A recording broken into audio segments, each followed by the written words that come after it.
Канал 3. Полицай от МВР Бургас разказва как началниците му са му поръчали да извърши арест на конкретно лице. Забележете колко пъти полицаят повтори думата «лицето». Истинското лице на корпорация МВР. Показано и разказано от действащ служител на корпорация МВР. Първо искам да благодаря, че се отзовахте на тази импровизирана пресконференция, която не случайно избрах да се извърши през сградата на ОД на МВР Бургас. В петък бях ангажиран и бях защитник на Антон Иванов, в чийто автомобил е намерено оръжие с заглушител, заличени номера и наркотично вещество. Аз още при първоначалното си интервю посочих, че за мен клиентът ми няма нищо общо с установените в автомобила вещи и бях убеден, че ще успеем в кратки срокове да съберем доказателства именно относно това обстоятелство, че се касае за една абсолютна постановка и клиентът ми няма нищо общо с откритите в този автомобил както оръжие, така и наркотици. Затова си позволих още тогава да кажа, че истината понякога е по-важна от фактите. Малко след като приключи заседанието, радвам се, че съда го освободи под парична гаранция от 2000 лева, защото нямаше доказателства за това, че той се е докосвал до тези вещи. С мен се свърза адвоката на полицейския служител, който е изготвил докладната записка. Полицейският служител, който е извършил самото задържане на Антон Иванов и същият с оглед на обстоятелство, че след като е видял какво се е случило с делото, след като е имал достатъчно възможност да обмисли, иска да ви поднесе една информация, като ви моля да го оставите под формата на свободен разказ, да изложи всичко, което се е случило, а след това, ако е необходимо, ще отговаря на въпроса, но все пак имайте предвид, че за разлика от мен, той не е давал толкова интервюта.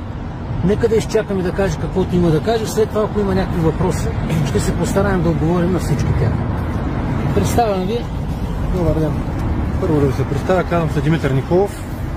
На длъжност старши полицай съм в сектор специализирани полицейски сили към отдел охранителна полиция при ОДМВР град Бургас. Както господин Тодоров ви обясня, съм полицейския служител, който задържа на 5 февруари вечерта около 9 часа лицето Антон Иванов. Като ще ви разкажа подробно какво се случи цялата ситуация на 5 февруари за времето от 19 часа до 07 часа на 6 февруари. Бях нощна смяна. Около 19 часа, когато влезнах в сектора на СПС, където се помещаваме, се разписах в ежедневната ведомост, в която се разписваме за всяка смяна и в разпореждането, по което работиме. Така като в разпореждането беше упоменато, че в 22 часа до 00 часа трябва да изпълняваме патрулно-постова дейност на територията на второ районно, а като преди това от 19 часа до 22 часа имаме тренировъчен процес, за който се изготвя отделен план график. Малко след това колегата Красимир Христов, който е командир на отделението ни, получи телефонно обаждане от началник сектора Светомир Мудев. Като същия ми обясни, че трябва по най-бързия начин да се облечем и да се насочим в посока Меден рудник. Което малко ме очуди, понеже, както ви казах, в 10 часа трябваше да излезем на територията на второ районно. Въпреки това се обляхме по най-бързия начин.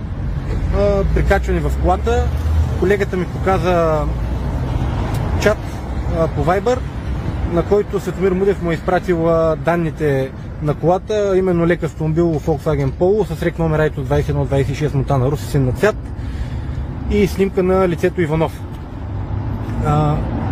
Тръгнахме по най-бързия начин към посока Меден рудник, като по време на път колегата получи повторно обаждане от началник сектора Светомир Мудев, като същия ни обясни, че лицето в момента е в фитнес зала в Fit City Gym, където тренира. Паркирало е автомобила, който ни подадаха, за да спрем в близост до фитнеса, като ни обясниха, че трябва да изчакаме лицето да се качи в автомобила и като потегли да го спреме за проверка, като в автомобила трябва да търсиме първо за наркотици и след това за оръжие. Също така ни казаха да внимаваме как си вършим работата, понеже ще бъдем следени, не знам от кого. Малко след което пристигнахме в Меден рудник, в близост до фитнес залата Fit City Gym. Установихме подадения ни автомобил Volkswagen Polo. Аз бях водач на автомобила служебния, като позиционирах автомобила така, че да имам пряка видимост към Volkswagen. Изчакахме между час и половина и 2 часа на място, докато около между 9 без 5 някъде лицето се качи в автомобила и потегли в посока булевард Коджака в алеята. Като ние последвахме автомобила на булевард Коджака в алеята в близост до блок 279, включихме светлинен сигнал, като спряхме моторно превозното средство за проверка. Подходихме към такава, колегата се представи на лицето, изиска му документи за самоличност, така и документите на автомобила. Разпоредихме на лицето да изключи двигателя на автомобила, след което да слезне от него. Като му обяснихме, че ще му бъде извършен личен обиск. Попитахме го дали има забранени вещества и предмети в него, като същия отговори, че няма. Проверихме лицето, като оказа пълно съдействие. В него не се намериха забранени вещества и предмети от закона. След това му обяснихме, че ще трябва да проверим автомобила. Като подходим към проверка на автомобила и в купето под задната се намери черен чувал с пистолет, заглушител и няколко пликчета бяло вещество на буци, което при полевия тест по-късно направен не реагира на наркотик. Антон Иванов бе задържан, след което докладахме на дежурния, също така докладахме и на началник сектора на СПС Светломир Мудев, като същия изрично ни разпореди устно в докладната записка да напишеме, че цялата тази проверка е съвсем случайна и няма никаква информация за нея. Като това никак не беше така и същия ни обясни, че разпореждането, за което ви казах по-рано, на което се разписахме, в което фигурираше, че от 22 часа до 00 часа трябваше да сме на територията на 2 район да изпълняваме патрулно-постова дейност, а преди това, както ви казах, трябваше да извършим тренировъчен процес. Което това нещо направо ме шокира и ме замисли дали... Направо си помислих, че съм вкаран в някаква схема и в нареждането на човек. Също така мога да ви покажа разпореждането, което казаха, че ще бъде подменено, в което пише, че от 22 часа до 00 часа трябва да сме на територията на 2 районна. Така, ето разпореждането. Тук пише от кой е изготвен. От кой е изготвено разпореждането. Така, и също тези работи ме накараха да вярвам, че нещата, които се говорят, са истина и това, че ОДМВР Бургас не се управлява от старши комисар Владимир Маринов, а именно се управлява от Николай Филипов, бизнесмен с доста съмнителна репутация и съдружник на покойника Мартин Божанов нотариуса. Както всеки знае, за близките контакти на Николай Филипов с директора на ОДМВР Бургас, заместник директора на ОДМВР Бургас, шефа на криминална полиция, шефа на охранителна полиция, шефа на БОП Бургас, шефа на 2 районно. Също така да си припомним май месец 24-та година, колегите от криминална полиция, които разкриха контрабандата на горива на пристанище Порт Европа Бургас, какво се случи с тях след назначаването на старши комисар Владимир Маринов, с всичките те, които бяха свършили достойно и честно работата, бяха понижени и преместени по районните управления.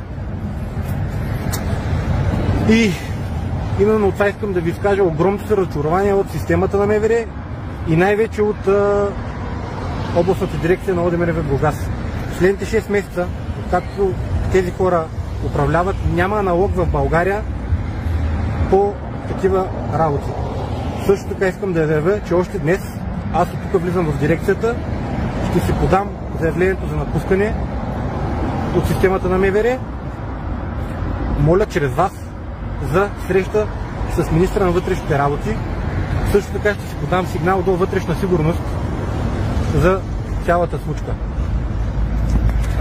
Тук съм направил една поща.